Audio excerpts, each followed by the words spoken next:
Welcome back to Seven Moons Astrology and Happy New Year. We are just days away from Aries season as of this recording, the true astrological new year, and the timing couldn't be more perfect because in spring and summer of 2023, we have a number of significant planetary shifts, and I hope that you can feel the fresh start and the new energy that is already upon us. But truth be told, your horoscope report is not just good for 2023, but for much longer into the future because I've included interpretations for Jupiter through May of 2024, for Saturn through spring of 2026, and for the long-term process of Pluto all the way till 2044. Toward the end of your report, I even have a retrospect on Mars and Gemini through the end of 2022 because astrology is just as valuable looking into the past as it is into the future. So my hope and intention for you is that your 2023 On the Horizon report can be a valuable resource well into the future that you can return to time and time again to increase your awareness of your life experience with more magic and wonder and meaning in every moment. So in this quick video, I'm going to give you a few tips on how to get the most out of your On the Horizon 2023 horoscope. Now, once you log into sevenmoonsastrology.com, you'll have lifetime access to your horoscope reports through the website, but you can also download them as a PDF to your computer, tablet, or phone for access on the go. And because the reports are 30 pages long, I didn't want you to have to scroll through the whole thing. So I've actually included a table of contents with clickable links so that you can refer back to specific transits easily when you want to use them as a reference. So let's say you're trying to navigate to your horoscopes for Jupiter. Just go ahead and click on transits for Jupiter in the table of contents, and you will immediately jump to the Jupiter section of report and be able to see your forecast. Then when you're ready to move to a different section of the report, you can just click back to contents at the end of each page and you're ready to go. Now, for those of you that are fairly new to astrology, I've included towards the end of the report on pages 28, 29, and 30, a quick guide to interpretation that breaks down the houses, the planets, and the signs so that you can keep track of the astrological vocabulary and begin to make interpretations and practice on your own. I've also included date listings for the transits of the sun so that you can see when we enter each astrological season, and that's on page 26. And I've also included which house in your chart that is with respect to the energy of the sign that you selected so that you know what the core theme of the month will be.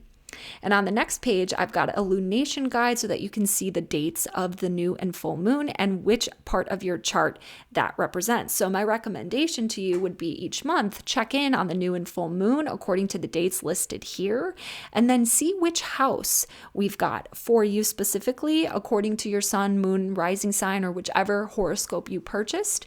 And then what you can do is you can go to that 12 houses page to see what that represents for you. So let's say we're in summertime and it's going to be the new moon on the 17th of July. And for you, that's your fourth house. So you would then go here to the 12 houses page and look at the fourth house to see that that's going to represent for Aries the emotions, the home and family, and notice that there will be some new developments there. That's how you would use this for each sign. And then when we have the full moon in Cancer, that is going to be later in the winter of 2024. And so you can check that on the 26th of December that you're having a full moon energy in house 4. So that's a quick intro on how to use these lunation guides and get the most out of them to track your new and full moon experience. Now, one thing I should say here is that I have used the whole house tropical astrological system to denote the houses for each energy. So if you prefer to use a system like Placidus, you might notice that the houses look a little different from what you're used to or what you've seen before. This is the type of astrology that I practice. It's based on the Hellenistic system of astrology, which is over 2,000 years old. So if the house numbers look a little strange to you or unfamiliar, just know that it is based on whole house astrology, and that's how I write my horoscopes. The other thing to know about that is the house is based on the sign that you chose.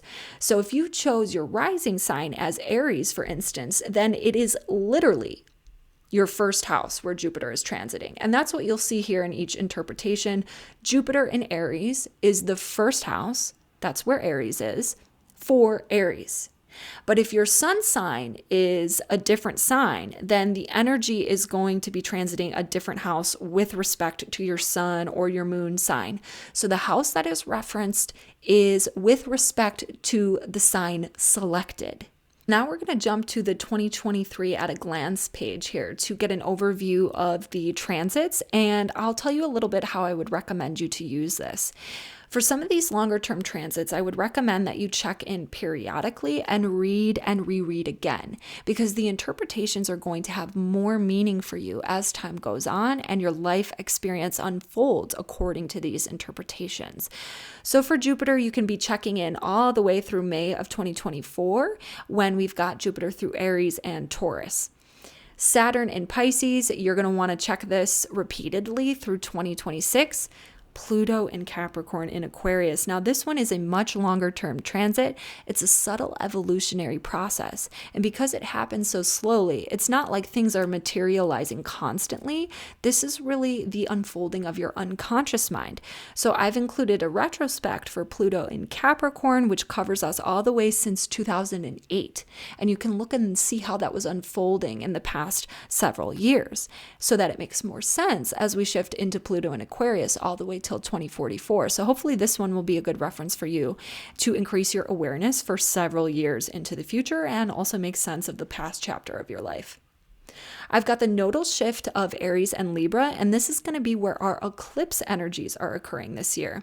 So I've got the date listings for the eclipses, and that's when these energies are most important to refer to. So you can make a note of these dates and refer to this section of the report during that period of time in the spring and fall. We've got a Venus retrograde this year in Leo, so that would be a good time to refer back to this interpretation frequently. I've included a brief interpretation for each of the Mercury retrogrades this year, and that's a good time to reference this section. And I've also got the retrospect on Mars in Gemini, which we had through the end of 2022. So this is going to be a good one to reflect and journal on to make sense of what you've learned from this transit that only happens about every 2 years. So that's how I would recommend you do it. And as you go through, for instance, Jupiter in Aries, you can see which house it refers to with respect to the sign that you chose and an intention for the transit. So what is this really trying to teach or do in your life experience? I've included some introspective questions that you can use to kind of journal on and make sense of the energies as they're unfolding, and a mantra that can help you really channel and embody that energy to get the most out of it. So you might notice that in each transit, I've got a section for exaltation and detriment.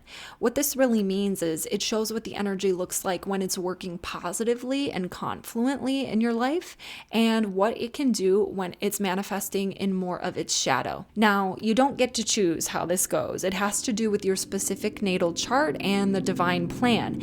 But hopefully you can read both the exaltation and the detriment to see how it's really manifesting for you and to increase your awareness of the patterns of the energy. For instance, Jupiter, it expands on the energy that it's in. So in Aries, on the positive side, you can see an increase in enthusiasm, and on the negative side, you can see an increase in feelings of urgency or anxiousness. And so you just need to kind of learn to balance that and try to alchemize it. And that's the point of the exaltation and detriment and why you might notice contradictory statements.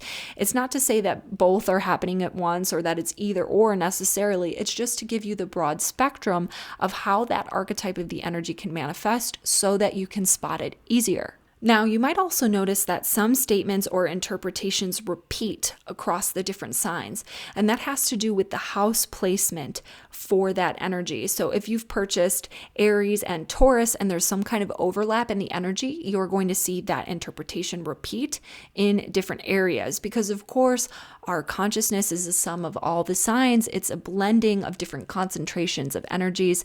So you want to read it all and take it all in for your sun, moon, and rising sign, or however many you purchased, and look at it in a holistic way. And that's why you might see sometimes that interpretations will repeat based on the geometry of your chart and where things are being emphasized. So if you're somebody that only has 2 signs, let's say that you're somebody whose big 3 is sun and rising in Gemini and a moon in Scorpio, then you might have only purchased Gemini and Scorpio.